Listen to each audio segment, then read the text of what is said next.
মন বিভাগী বাঘ মানে না রে, যাতে অপমৃত্যু হবে সদাই তাই করে। কিসে হবে আমার ভজন সাধন, মন হলো না মনের মতন।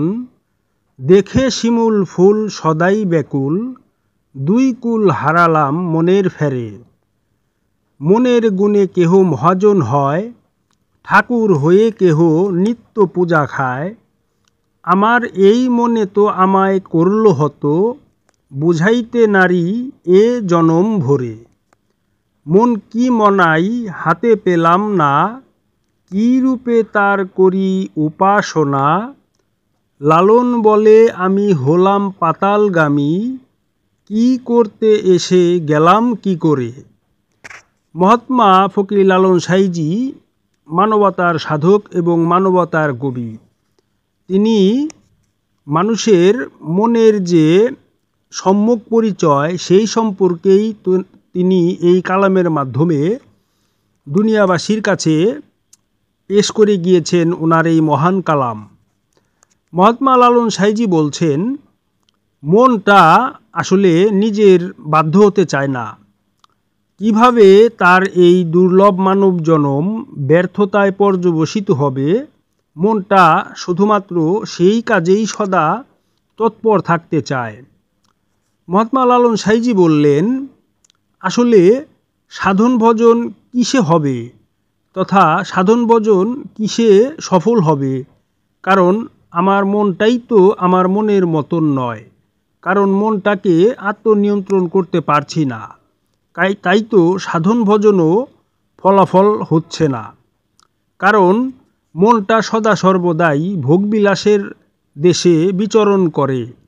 বিষয় বাসনাটাকেই সে একমাত্র স্থায়ী সম্পদ হিসেবে গ্রহণ করেছে। তাই তার দুই কূলেই অন্ধকার, সে দুই কূলই হারানোর অবস্থায় রয়েছে মনেরই ফেরে, কারণ মনটা তার আত্মনিয়ন্ত্রণে নেই।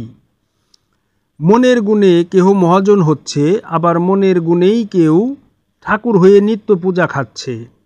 আবার এই মনের গুণে তথা এই মনের যে প্রকৃত অবস্থা, কারণ মনটা কারো নিয়ন্ত্রণে আছে, আবার মনটা কারো নিয়ন্ত্রণে নেই।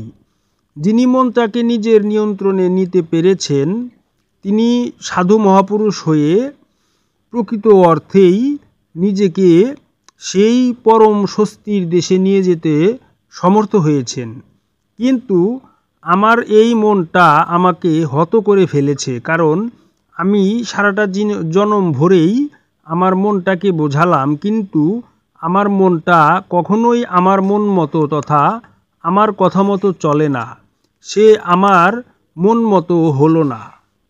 তাই পরিশেষে মহাত্মা লালন সাঁইজি বলছেন, মন কি মনায় হাতে পেলাম না, কী রূপে করি তার সাধনা। আসলে মানুষ কখনোই তার মনটাকে নিজের হাতে নিতে পারে না, তাই তো তার রূপটা কি সে সেই সম্পর্কে জানতেও পারে না, এবং তার মনটাকে আত্মনিয়ন্ত্রণ করার জন্য সে কোন সাধনা করবে সেটাও সে বুঝে উঠতে পারছে না। তাই লালন সাঁইজি বলছেন, আমি পাতালগামী হচ্ছি, কিন্তু আসলে ভবে আমি এসেছিলাম কি করতে। আমি পাতালগামী হচ্ছি মানে আমি এই ইহধাম ত্যাগ করে আমার এই দেহটাকে মাটিতে দাফন করা হবে বা আগুনে পুড়িয়ে দেওয়া হবে, তথা আমার এই দেহের বিনাশ হতে চলেছে। কিন্তু আমি এই ধরাধামে এই দেহধারী হয়ে কেন এসেছিলাম আর কী বা করে গেলাম। কারণ আমি আসলে যা করতে এখানে এসেছিলাম মুক্তির জন্যে। কিন্তু দুনিয়ার সাময়িক ভোগবিলাসেরত হয়ে বিষয় বিষে চঞ্চলা মন আমার কখনোই বুঝতে চাইল না আসলে সে এখানে এসেছিল মুক্তির অর্জনের উদ্দেশ্যে, কিন্তু সে মুক্তির বিপরীতে অনন্ত জ্বালা যন্ত্রণার বন্ধনে আবদ্ধ হয়ে চলিল।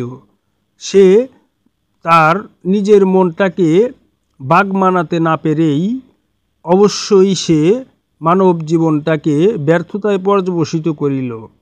তাই সকলের উচিত নিজের মনটাকে যদি সঠিকভাবে বাগ মানাতে চায় তবে অবশ্যই একজন প্রকৃত মহাপুরুষ তথা একজন দিব্যজ্ঞানীর চরণের আশ্রয় নিয়ে তার কথা মতো চলতে হবে। যারা একজন দিব্যজ্ঞানীর চরণাশ্রয় না নিয়েছেন তারা কখনোই তাদের মনটাকে নিজের নিয়ন্ত্রণে তথা নিজের মনটাকে বাগ মানাতে সক্ষম হন নাই। জগতের বুকে যে বা যাহারাই যে ধর্মের অনুসারী হোক না কেন, সকল ধর্মের অনুসারীদের জন্যই তার নিজের মনটাকে বাগ মানানোর জন্য একজন দিব্যজ্ঞানীর চরণাশ্রয় নিতে হবে, একজন দিব্যজ্ঞানীর চরণধূলি গায়ে মাখতে হবে। তবেই সে তার নিজের মনটাকে বাগ মানাতে সক্ষম হবে।